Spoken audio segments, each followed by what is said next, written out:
In Sturgis, Michigan, it is $2.89 a gallon. I guess that's better than in California. What is the Granholm plan to increase oil production in America? Oh my God, that is hilarious. Would that I had the magic wand on this. The Energy Secretary, Jennifer Granholm, laughing off Biden's skyrocketing gas prices. Biden administration has declared war, as you all know, on American energy while supporting and propping up foreign sources of energy. Joining me now, CEO of Canary LLC and leading energy expert Dan Eberhart. Mr. Eberhart, welcome to the Salcedo Show. Would you comment first on, God help us all, Energy Secretary Granholm laughing at Americans' misery, and then dovetail that into a piece you wrote for Forbes where you predicted that oil prices could soar to $100 plus a barrel. Biden claims his policies have nothing to do with this. Do you agree? Well, absolutely not. But look, here's the thing. The fact that she laughed is absolutely ridiculous. To me, that's somebody not doing her job. Look, energy costs are extremely important to everyone. The price we pay at the pump affects everybody in their drive into work every day. The oil price is 40% the cost of a plane ticket. It's 10% the cost of stuff that's made out of plastic. And the fact that she laughed rather than articulated what the administration is going to do about it, to me, is just absolutely nuts and not acceptable for a cabinet member. I actually would call on her to resign for that comment. I thought it was completely inappropriate, absolutely ridiculous, and really belittled the office she was in and was disrespectful to American consumers. But look, the meat of the matter here is that the Biden administration is trying to go after this progressive far-left energy policies and the Great New Deal or Great New Deal Light and the stuff that's been passed so far. And all this stuff is pushing energy costs up for consumers, which is driving inflation higher. And it's absolutely not what American consumers want. If you say in a Democratic primary that, you're for, clean energy and climate change, everyone agrees. Everyone wants cleaner water. Everyone wants cleaner air. But when you ask consumers, are they willing to pay double for gasoline or triple for electricity? The answer is also a resounding no.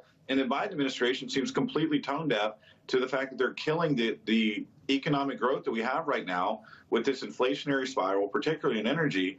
And then to top it all off, Biden is asking for OPEC to produce more oil, not U.S. shale, so not Western Pennsylvania, Western North Dakota, West Texas. He's asking OPEC to produce more oil, not America to produce more oil. Again, this is. I'm at a loss of words for what the administration is trying to accomplish here, other than make energy costs for consumers higher and disadvantage American energy at the expense of and helping energy companies in the Middle East. It makes absolutely no sense. Well, no, it does if you realize that this administration is in it for other countries, in it to screw the American people and to benefit third world countries and countries that hate us.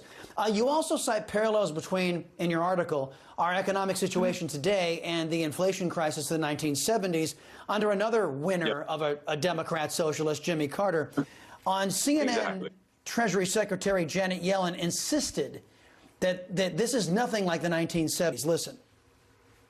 Well, we did see in the 1970s a series of supply shocks became a longer run problem, this self-fulfilling prophecy, as you say, and that partly occurred because policymakers weren't trusted by the public to deal effectively with inflation. Inflation expectations rose and a wage price spiral developed. But I certainly see no evidence that that's the case now.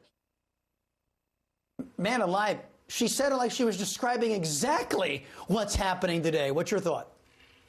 Look, I think that Secretary Yellen is completely out of her depth here. The problem with the Federal Reserve, as a business person, I feel like, is these guys are looking at the tail of the tape, and they want to analyze the game after the game has occurred. Look, we're all experiencing inflation. I actually think it's laugh-worthy, cringe-worthy when the administration, I've seen the press secretary several times call inflation transitory. The inflation right now is not transitory. Pandora's box has been opened, and, what's coming out of it is inflation that's going to continue to grow. People are going to get used to the inflation, and it's going to get a head of steam here. Inflation is not transitory. Inflation has been opened and is going to occur for the medium term, and we need to plan for it. And the Federal Reserve, when Yellen was ahead of it, was too slow to react. And the administration's policy that this is transitory is ridiculous. They don't want to admit inflation is a problem because then they would have to do something about it. Trust in government's at an all-time low, and the Democrats are on a spending spree, and all of us as consumers are going to have to pay the price for this. Yep, you said it. Trust in government is at an all-time low, and every single one of those people in charge earned that. Dan Eberhart, thank you very much. Appreciate your time.